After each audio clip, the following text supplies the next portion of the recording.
கூப்பி முடிகுவதாமே. இறையவன் மாதவன் இன்பம் படைத்த மறையவன் இனிய காலை வணக்கங்கள். ஓம் திருமூல திருவடிகள் போற்றி போற்றி.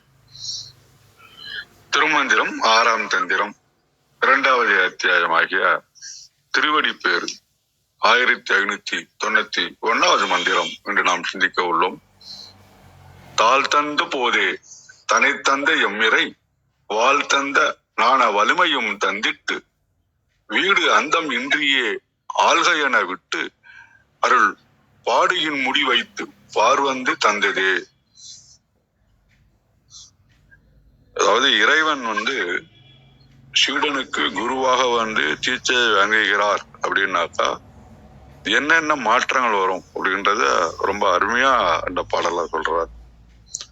தாள் தந்த போது திருவடி தந்த அந்த கணமே, அந்த நிமிஷமே தன்னை தந்த எம்மிறை தன்னையே எனக்கு அருளி விட்டான்.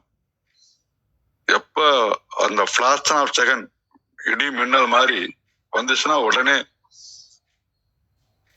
நமக்கு தீட்சையை மட்டும் கொடுக்கல, திருவடி மட்டும் கொடுக்கல, தன்னையே கொடுத்துடுறான்.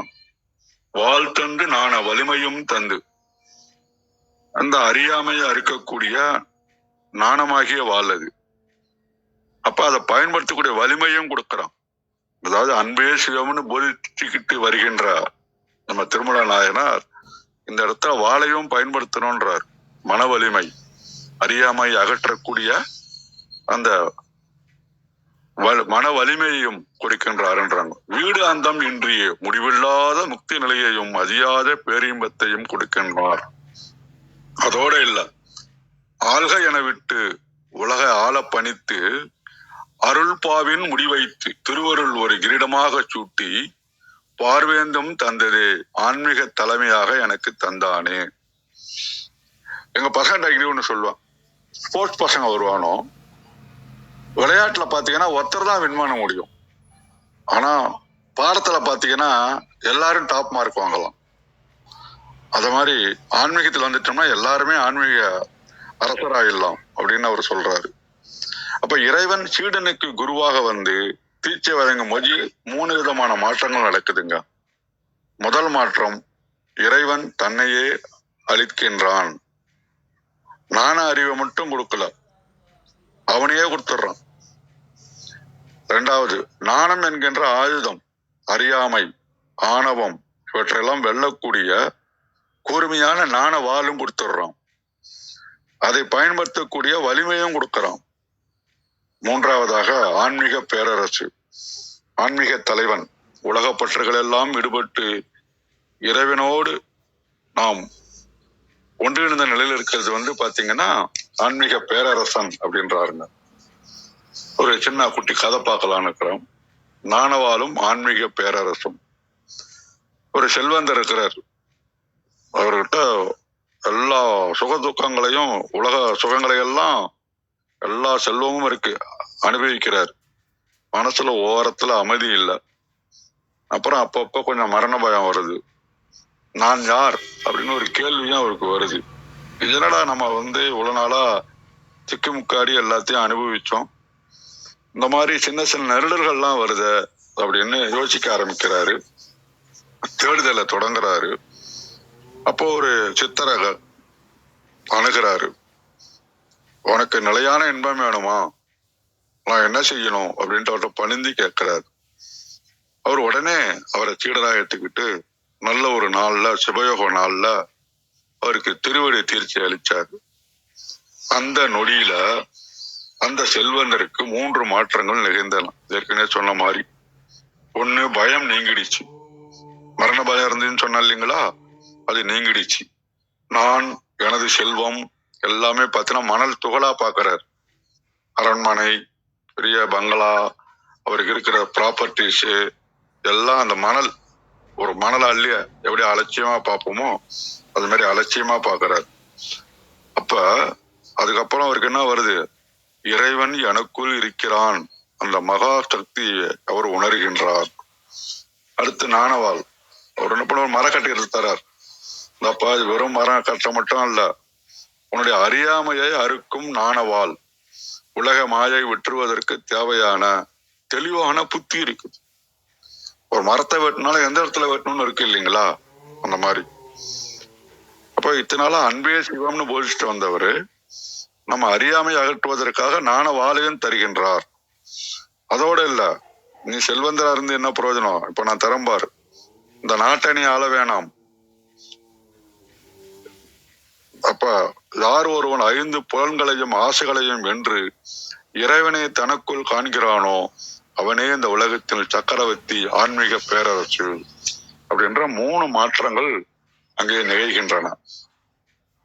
இப்ப இந்த கதையோட நீதி என்னன்னா, நாணத்தை மட்டும் வணங்குறதில் அவர் வணங்க போறதில்ல, வெறும் பக்தனாக மட்டும் பார்ப்பதில்லை, தன்னையும் கொடுத்துடுறாரு, தன்னை சக்தியையும் கொடுக்கின்றாரு, நம்மளை அரசனாகவும் மட்டும் அழகு பார்க்கின்றார். அப்ப இறைவன் தன் சீடனை தன்னையே அழிக்கக்கூடிய அந்த உன்னதமான தருணத்துல 3 விதமான படிநிலைகள் நடக்கிறதா நம்ம திங்க் பண்ணலாம். ஒண்ணு, திருவடி சூட்டுதல், டிவைன் டச். அப்படி தொடும்போது வினைகள் எல்லாம் சுட்டரிக்கப்படுகின்றன. அதான் சக்தி நிவாதம், அருள் வீழ்ச்சி, சர்ன்னு இறங்கிடும். நாணவாள், பிரித்தறியும் அறிவு. இந்த இடத்துல பிசிக்கலா இருக்கிற வாளும் உண்டு, அறிவுபூர்வமாக எது கரெக்டு எது ரைட்டு அப்படி நம்ம பிரித்து பார்க்கக்கூடிய அறிவு. அப்புறம் அதை செயல்படுத்தக்கூடிய மன உறுதி. அப்புறம் 3வதாக, இந்த அரசன் ஆசைதான் ஆள்கின்றான், ஆனால் இறையருள் பெற்றவன் தன்னையே ஆள்வான், தன்னை அறிய தனக்கு ஒரு கேடு இல்லை அப்படின்னு சொல்ற மாதிரி இந்த பாடல்ல நமக்கு முக்கியமா சிந்திக்க வேண்டிய தத்துவ புள்ளி என்ன அப்படின்னு சொல்லி பார்த்தோம்னா, ஆன்மீக பாதையில அன்பு மட்டும் போதாது, தவறான எண்ணங்களை வெட்டி எறியக்கூடிய வீரமும் நாணமும் தேவை அப்படின்றாரு. சரி, டெய்லி படிக்கிறது மட்டும் போதாது, நாம பிராக்டிக்கலா எப்படி நம்ம அப்ரோச் பண்ணலாம் அப்படின்னு சொல்லும் போது, இங்க அவர் இறைவன் நம்மகிட்ட கொடுக்கணும்னு நினைச்சாருன்னா, தீட்சை வழங்கினாருன்னா தன்னையே கொடுக்கிறார். அப்ப கமிட்மெண்ட் நமக்கு என்ன ரியலைசேஷன் வருதுன்னா, முழுமையான அர்ப்பணிப்பு. நம்ம படிக்கிறோம் அப்படின்னாக்கா படிப்புல அர்ப்பணிப்பு, ஒரு வேலையை செய்கிறோம் சொன்னா வேலையில அர்ப்பணிப்பு, கர்மயோகம், ஒன்றிலே ஒன்று போதல், வேலையிலே அல்லது என்ன செயல்களிலோ ஒன்றி போதல், இதுதான் முதல் விஷயம். நாணவாள் அப்படின்றது பிரித்தறியக்கூடிய திறன், டிஸ்கர்மெண்ட். இப்ப பிரச்சனைகள் வருது, அங்க உணர்ச்சி பூர்வமா முடிவு எடுக்காம அறிவுபூர்வமா நம்ம முடிவெடுக்கணும். இப்ப இதுக்கு பயிற்சி என்னன்னா, தேவையில்லாத கலைகளை வெட்டுவதுதான். இதுதான் வாழ் தந்த வானம். ஏதாவது நினைச்சிட்டு கவலைப்பட்டு இருக்கிறத விட எல்லாத்தையும் கைட்டி விட்டணும். நாண வலிமை அப்படின்றது மன உறுதி, மென்டல் ரெசிலன்ஸ். இது அறிவு மட்டும் போதாது, மன உறுதியோட செயல்படுத்தணும். இதுக்கு என்ன பயிற்சி பண்றது அப்படின்னு சொல்லி பாத்தீங்கன்னா, 10 நிமிடம் அமைதியான தியானம் தாங்க. அந்த தியானம் பண்ண நரம்பு மண்டலம் வலுப்படும். ஏன்னா உடவுல இருக்கக்கூடிய எல்லா பாகத்துக்கும் இருக்கக்கூடிய நரம்பு மண்டலம் தான். இந்த நரம்பு மண்டலம் வலுப்படும் போது நம்ம உடம்பு திடகாத்திரமா இருக்கும், குயிக் டிசிஷன் எடுக்க முடியும், அந்த பாடி எல்லாத்துக்கும் ஒத்துழைக்கும். நாண வலிமை, அழுத்தமான சூழ்நிலையில கூட பதட்டப்படாம இருக்கக்கூடிய மனப்பக்குவம் வேணும். இதுதாங்க முக்கியம். இறைவனை பத்தி சிந்திக்கிறோம், நடைமுறை வாழ்க்கையில எப்படி நம்மை பக்குவப்படுத்திக்கிறது அப்படின்றது இதுகால் சிந்தித்தோம். மிக்க நன்றி. வாருங்கள் ரத்னகுமார் ஐயா, வணக்கம். நன்றி. திருமூலர் திருவடிகள் போற்றி போற்றி. ஆமா வினிதாமா, நீங்க தொடர்றீங்களா? அனைவருக்கும் வணக்கம். ஓம் சிவசக்தி போற்றி, ஓம் திருமூலரே போற்றி. 1591வது திருமந்திரம். தலைமுடி வைத்து தலைவன் ஆக்கி. திருமந்திரம். தாழ் தந்த போதே தலை தந்த எம் இறை, வாழ் தந்த ஞான வழியையும் தந்திட்டு, வீடு அந்தம் இன்றியே ஆள்க என விட்டு அருள்பாடு இன்முடி வைத்து பார்வந்து தந்ததே. அருமையான திருமந்திரம். தாழ் தந்த போதே, தன்னுடைய திருவடிகளை என் உள்ளத்தில் பதித்து, முந்தைய பாடல், திருவருள் துணை செய்த போதே பொறி புலன்களை அடக்கியாலும் தலைமை தன்மையையும் ஆளுமையும் எனக்கு அருளிய இறைவன் அஞ்ஞான தொடர்புகளை அறுத்து எரியும் வலிமையையும் அதற்கு துணையாக ஞானமாகிய வாளையும் உதவி பேரின்ப வீட்டு உலக வாழ்வை முடிவற்ற காலம் ஆள்க என அருளி செய்ததோடு இம்மண்ணுலகில் எனக்கு ஞான குருவாக வந்து திருவருள் தோன்றுமிடமாகிய திருவடிகளை என் தலைமீது வைத்து அருளினான். திருவடி பணிந்து வணங்குதலால் திருமுடி பணிபவர் தலையில் படியும். திருவடி சென்னியதே என பாடுவது பக்தி மரபு. திருவடிகளை இறை அருளின் குறியீடாக கொள்வது கவி மரபு. திருவள்ளுவரும் நற்றாள் மானடி என் குணத்தான் தாள் என்றெல்லாம் திருவடி புகழ்ச்சி செய்துள்ளார். தாள் திருவடி, தலை தலைமை, வாழ் அறிவாயுதம், வலி வலிமை, வீடு பேரின்பம், அந்தம் முடிவு, அருள்பாடு திருவருள் தோன்றும் இடம், இன்முடி தலை, பார் பூமி, வந்து குரு வடிவாக வந்து. கழக வெளியீட்டில் எம் தலைவனாகிய சிவபெருமான் தன் திருவடி இணையினை எம் உள்ளத்தே பதித்த பொழுதே இது காரும் பொறி புலன்களுக்கு அடிமைப்பட்டு கிடந்த எமக்கு அவைகள் அடிமைப்படும்படியான தலைமையையும் தந்தருளினன். அறியாமையை ஈரும் வாளாகிய திருவடி உணர்வினையும் தந்தருளினன். முடிவு பேரில்லாத திருவடி பேற்றினையும் தந்தருளினன். திருவருளால் தன் திருவடியை வெளிப்பட்டு சிவகுருவாய் எழுந்தருளி வந்து எம் முடிமேல் வைத்து அருளினன். தாழ் தந்த போதே திருவடியை என் சென்னி மீது சூட்டின போதே தலை தந்த தலைமை தன்மை வந்தது.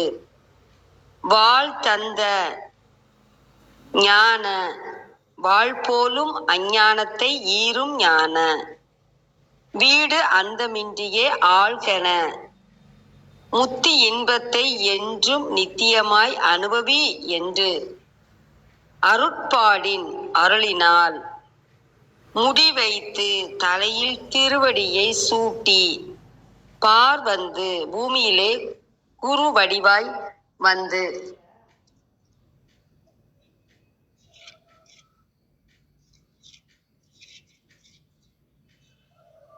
திருக்குறளில் கற்றதனால் ஆய பயனென்கொள் வாளறிவன் நற்றாள் தொழார் எனின் மலர்மிசை ஏகினான் மானடி சேர்ந்தார் நிலமிசை நீடு வாழ்வார்.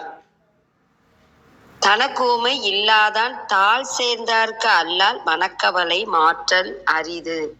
அறவாளி அந்தணன் தாழ் சேர்ந்தார்க்கு அல்லால் பிறவாளி நீந்தல் அரிது.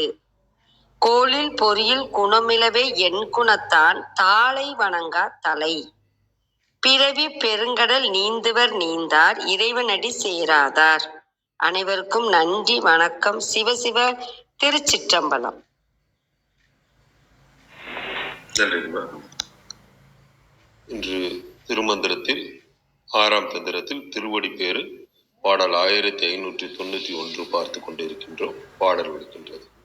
தாழ் தந்த போதே தலை தந்த எம் ஈரை வாடந்த ஞான வலியையும் தந்திட்டு வீடந்தம் இன்றியே ஆழ்க என விட்டு அருட்பாடி முடி வைத்து பார் வந்து தந்ததே. தாழ் தந்த போதே தலை தந்தது எம் இறை வாழ் தந்து ஞான வலியையும் தந்திட்டு வீடு அந்தம் அன்றியே ஆள்க என விட்டு அருளாவின் முடிவைத்து பார்வேந்தும் தந்தது. இதன் விளக்கமாக சரவணநிலைய தளத்திலிருந்து நேற்றைய பாடலில் பார்த்தபடி குருவாக வந்து தமது திருவடியை அடியவரின் உள்ளத்திற்குள் தந்த அந்த கணமே தன்னையும் தந்து அருளுகின்றார் எமது இறைவன்.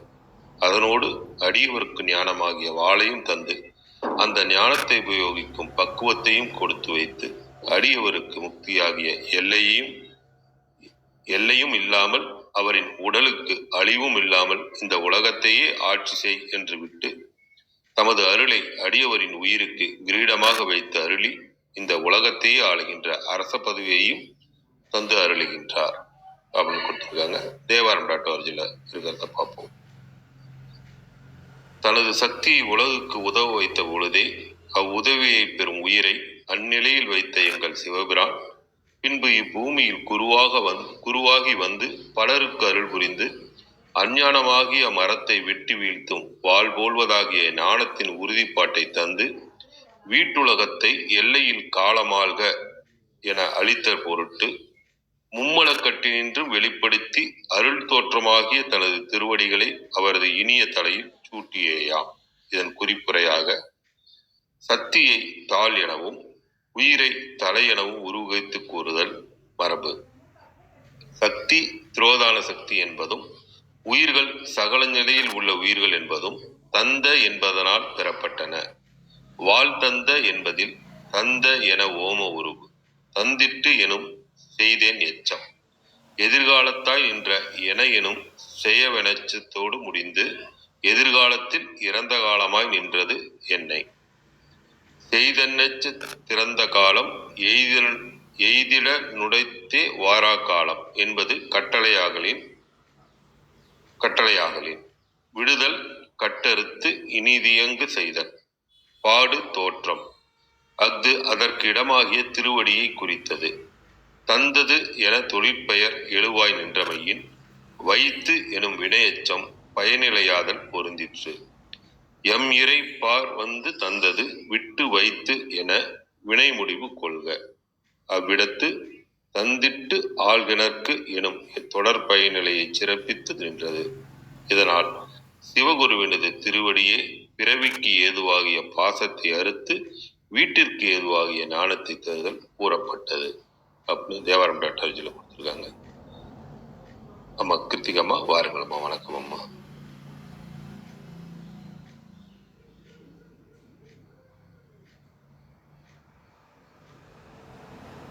அம்மா கிருத்திகம்மா, நீங்க அன்மியூட் பண்ணாம இருக்கீங்க. வணக்கம். தெளிவான விளக்கம் பார்த்தாச்சு. அழகான கதைகள் கூட சொல்லியாச்சு. இதுல ஒரே ஒரு விஷயம் மட்டும் நான் கூடுதலா பார்த்தா போதும். இல்ல ஒரு ஒப்புமை, அந்த ஒப்புமையா நான் அடையாளப்படுத்தினா போதும். ஐயா இருக்காரு, அர்த்தநாதியா இருக்காரு, அழகா சொல்லிடுவாரு. இப்ப என்ன சொல்றாருன்னா, காடந்த போதே தலை தந்த எம்பிரை அப்படின்னு சொல்லிட்டு கடைசி வரைக்கும் வந்துடலாம். எங்க வந்துடலாம் அப்படின்னாக்க, அருட்பாடு இன்முடி வைத்து பார் வந்து தந்தது அப்படின்னு சொல்லிடலாம்.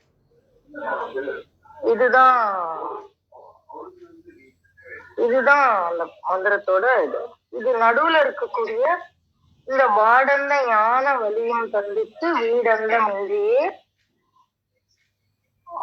ஆள் என விட்டு அப்படின்னு சொல்லி, ஆள் என விட்டு அப்படின்னா அது வந்து வளர், அது நடந்தா என்ன நடக்கும் அப்படிங்கிற ஒரு இது.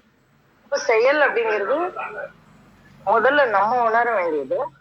காடந்த போதே தலை தந்த எம்மிரை அப்படின்னா, அந்த நம்ம நேற்றுக்கு பார்த்தோம், சென்னி சூடின சென்னி கை வைக்க அப்படின்னு பார்த்தோம் இல்லையா? சென்னி கை வைக்க என்ன நடக்கும்? குருபதம் உள்ளத்து வந்ததே அப்படின்னு நம்ம பார்த்தோம். அப்போ அது என்ன அப்படின்னு நம்ம பார்த்தோம். அதுவும் சிவந்த சென்னி கை வைக்க அப்படின்னு சொல்லி வந்தோம். சிவந்த குரு வந்து அப்படின்னா, அப்போ அவ்வளவு வலிமையான ஒரு அந்த அந்த நீங்க பாத்தீங்கன்னா தெரியும், அந்த ஒரு கொழுந்து விட்டு எரியக்கூடிய நேரத்துல அந்த சுளுந்துக்கு நம்ம பக்கத்துல கொண்டு வந்தாலே போதும், பக்கத்துல இருக்கக்கூடிய அந்த தூசி தொம்பட்டை எல்லாம் அப்படியே கருகும். அப்ப அந்த மாதிரி இந்த இடத்துல என்ன ஆயிடுச்சு, அவர் வந்து நம்ம சென்னை கை வைக்கும் பொழுது காடந்த போதே அந்த அதுதான் அந்த காடந்த அப்படிங்கிறது நம்ம முன்னாடி இருக்கக்கூடிய அந்த பாடலை வந்து அப்படியே இந்த இடத்துல மீண்டும் நினைவிருத்திக் கொள்ள வேண்டும். ஆனா இங்க அடுத்த வார்த்தை என்ன சொல்றாரு, தலை தந்த எம்மிரை அப்படின்னாரு. நேத்து சொன்னாரு இசைந்தெழும் அன்பில் அப்படின்னு சொன்னாரு. ஆனா இந்த இடத்துல அந்த இசைங்கிறது நாதம்னு நம்ம பார்த்தோம். அதுக்கப்புறம் இயைந்து எழக்கூடிய அன்பு அப்படின்னா அந்த இயல்பாக மனதில் தோன்றக்கூடிய அந்த இதயத்தில் தோன்றக்கூடிய அன்பு முழுக்க முழுக்க நம்மளுடைய மனம், சித்தம், புத்தி, அகங்காரம் என்று சொல்லக்கூடிய அத்தனை செல்களிலும் இது இயங்கும் அப்படின்னு நாம இப்ப இது அதேதான் சொல்றாரு. தலை தந்தை எம்மிரேன் அடையாளப்படுத்தி காட்டுறாரு.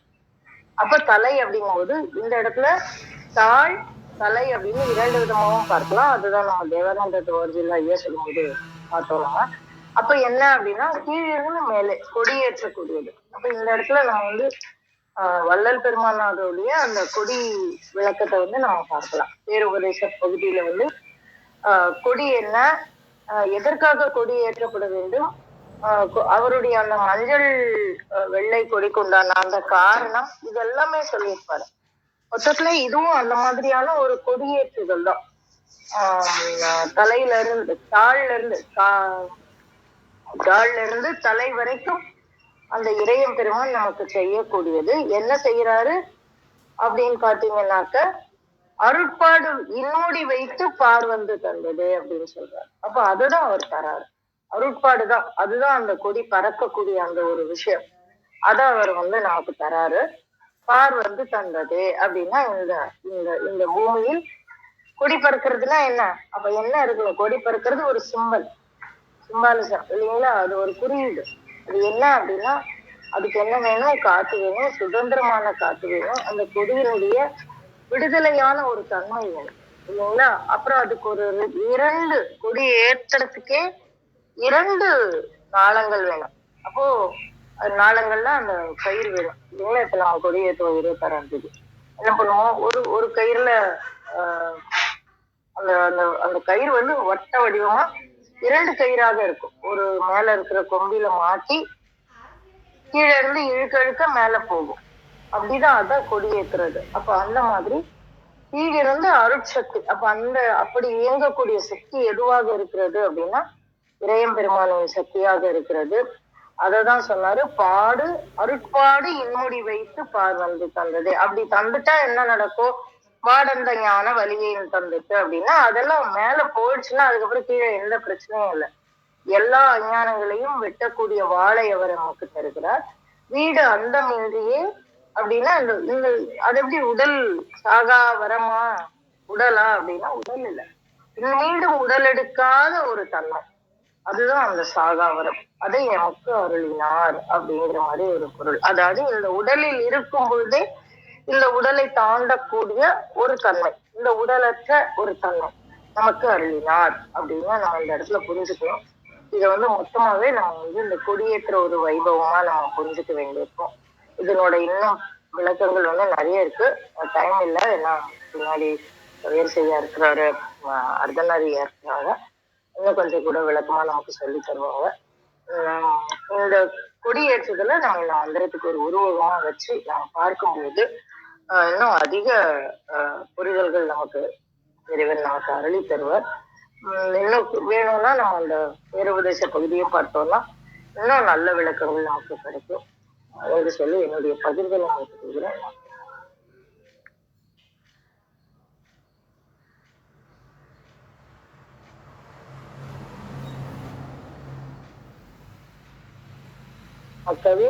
நன்றிங்கம்மா. வாருங்கள் கவியரசியா. வணக்கம். வணக்கம், அனைவருக்கும் வணக்கம். விளக்கம் எல்லாரும் சொல்லிட்டாங்க.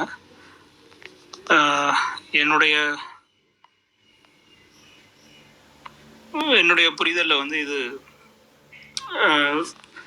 இந்த ஒட்டுமொத்த இந்த மந்திரங்களில் வந்து இப்போ நம்ம பார்த்துட்டு வர்றது குருவுடைய அருள், இறைவனுடைய திருவடி, இதோடைய சிறப்பு அம்சங்களை வந்து நம்ம பார்த்துட்டு வரோம். இந்த ஒரு மந்திரத்தில் வந்து நான் குறிப்பாக பார்க்கறது வந்து நமக்கு இறைவன் கொடுக்கக்கூடிய அந்த அருள், அப்படி அருளானது எந்த விதமாக இருக்குது அப்படிங்கிறது தான். இறைவன் அடி, திருவடி அப்படிங்கிறது பொதுவாக நம்ம என்ன நினச்சிக்குவோன்னா, திருவடினா அடினா பாதம் அப்படிங்கிறதா இருக்கும், திருவடினா இறைவனுடைய பாதம். இங்கே இந்த திருவடி அப்படிங்கிறது ஒரு 2 விதமாக எனக்கு புரியுது. ஒன்று வந்து பவுண்ட்ரி, அதாவது இறைவனுடைய எல்லை, இறைவனை தாண்டி மற்ற உயிரினங்கள் எங்கே எந்த இதில் வந்து கனெக்ட் ஆகுது அப்படிங்கிற ஒரு விஷயமா பார்க்கலாம். இப்போ இது வந்து ஒரு பார்வை. இன்னொன்று வந்து திருவடி அப்படிங்கிறது வந்து என்ன அப்படின்னா, பாதங்கள், இறைவனுடைய பாதம் அப்படிங்கிற இதை பார்த்தாலும் மற்ற ஆன்மாக்கள் இறைவனுடைய முழுசாக வந்து சரணாகதி அடைதல்.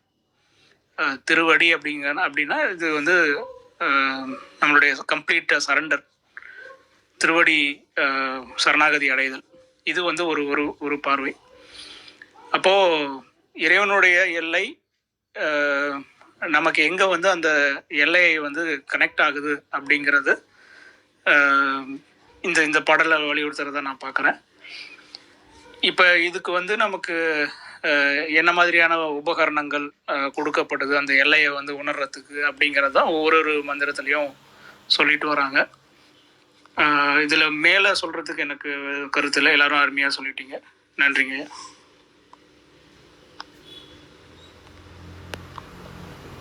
நன்றிங்க ஐயா. பாருங்க ஐயா, அத்தனார் ஐயா, வணக்கம். வணக்கம். கிருத்திகா சொன்ன மாதிரி இந்த கொடி ஏற்றுதல் அப்படிங்கிறது வந்து எல்லா நாடுகளுக்கும், அப்புறம் எல்லா அமைப்புகளுக்கும், அப்புறம் எல்லா கோவில்களிலையுமே இருக்கும்.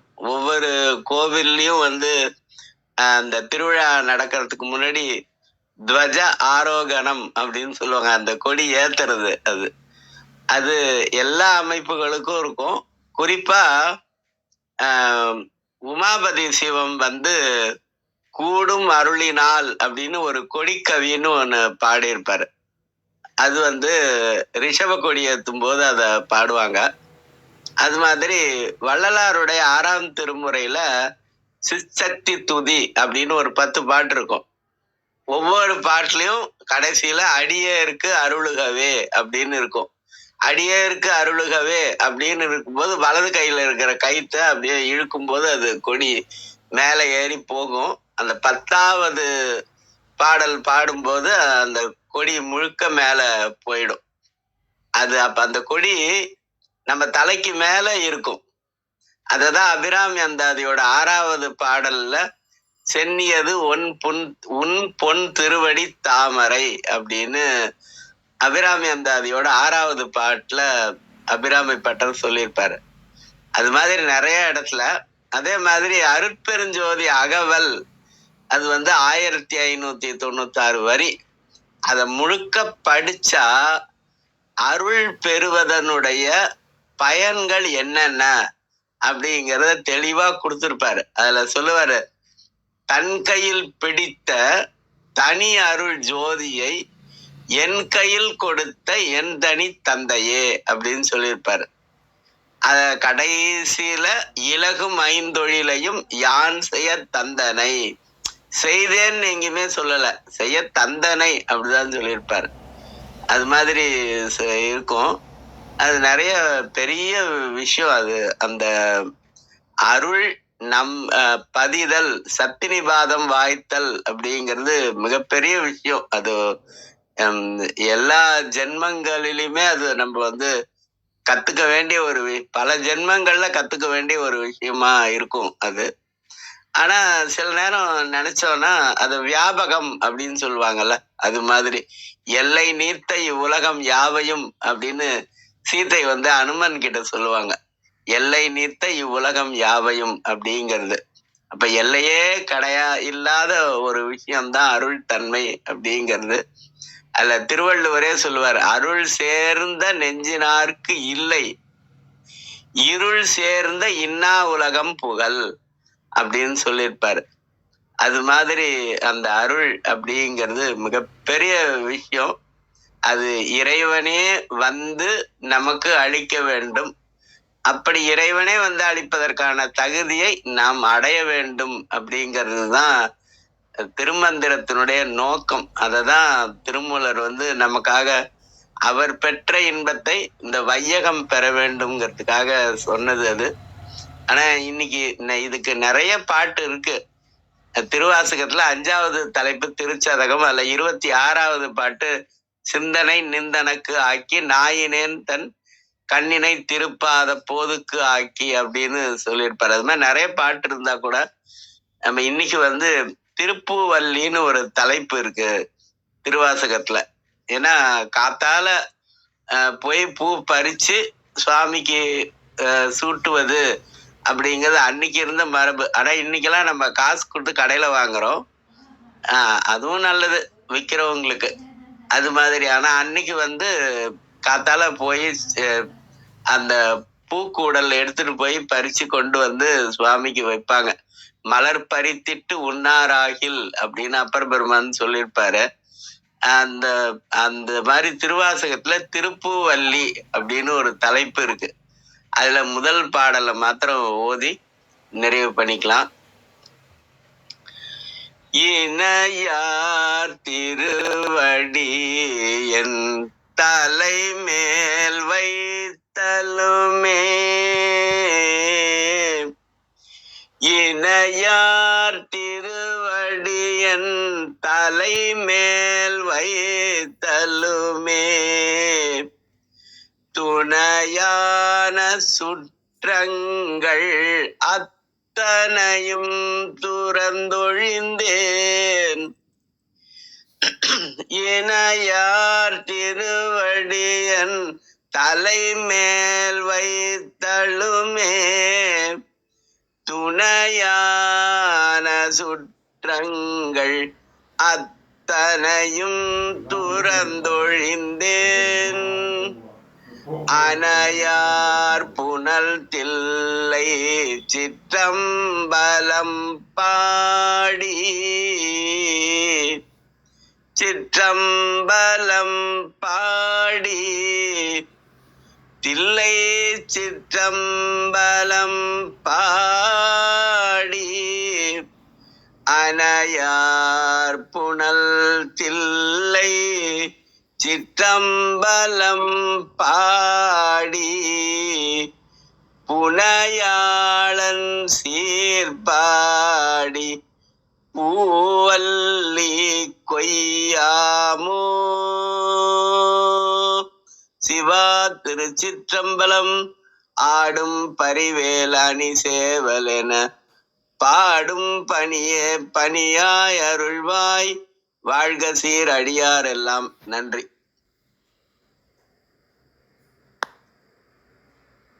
நன்றிங்க ஐயா, மிக்க மகிழ்ச்சி. வந்த பெரியோர்களை வணங்கி மகிழ்கின்றேன். மீண்டும் நாளை காலை சந்திப்போம், சிந்திப்போம். தளம் நிறைவுறுகின்றது. 5, 4, 3, 2, 1.